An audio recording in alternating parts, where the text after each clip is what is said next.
Okay, so I promised you I would show you some different probes and how I insert them in different places. So we just did the heat blocks, and so we have been talking about how heat moves. And I know, again, you can't see this, but this one is in your book. It's called Ice Cold Lemonade. And what it asks, it presents a scenario of a cup of ice and lemonade, and the question is, which idea do you think best explains why the lemonade got cold? So they had a cup of lemonade, they add ice to it. What causes the lemonade to get cold? And I use this probe because then I can check to see, have they learned how heat moves? I can use it at the beginning to see, do they already know how heat moves? And I've even given this as a daily assessment. You know, what did you get from the lesson, how heat moves? So again, this is Ice Cold Lemonade. It is in your assessment probe book. One more assessment probe that I use and how I use it. Then, at the end of our unit, as we've talked about heat, we have another design challenge. And this one is Olaf's cooler. And if you don't know who Olaf is, from Frozen, Olaf. So Olaf has to be transported, and they have to build a cooler that will keep Olaf intact so that he can travel. And I have tried lots of variations of coolers, and you may come up with a better one on your own. But this one is, I found it to be a little more manageable for me. So what we have here is, this is a mug box, like a coffee cup would come in. And this is a little thicker than I expected it to be, but it'll work. And you have 12-inch thermometers. And that is so that, depending on what type of container you use, you've got lots of thermometer. So if you used a more rectangular box, you could fit this in. So what's going to happen is you're going to have groups work together. And again, key step here is planning the design. So they put their box together.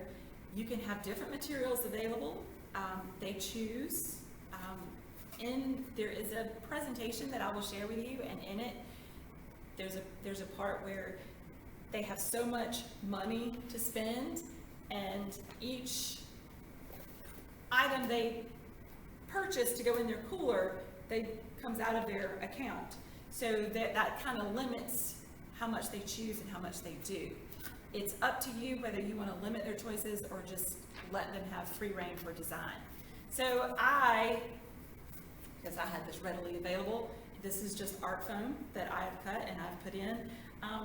You do want to kind of encourage them to fill the box as much as possible. And then a film canister works great for your ice, maybe. So, of course, we're going to put the same amount of ice. Oops, that's not going to fit. However much you want to put in. And you close your container. And again, they've got to be sort of quick about this. So after they plan, and then they're going to construct their box. Their box has to be completely ready so that all you have to do is put the ice into the film canister. The film canister immediately goes into the box. I'm going to add my layer of insulation to the top, close the box. Oh, and I forgot my tape. There's some tape. Tape the box closed. Before you tape the box closed, this is another strategy here. Maybe I should do this. You're going to want to put the thermometer in while you can see it, because you don't want it touching the film canister.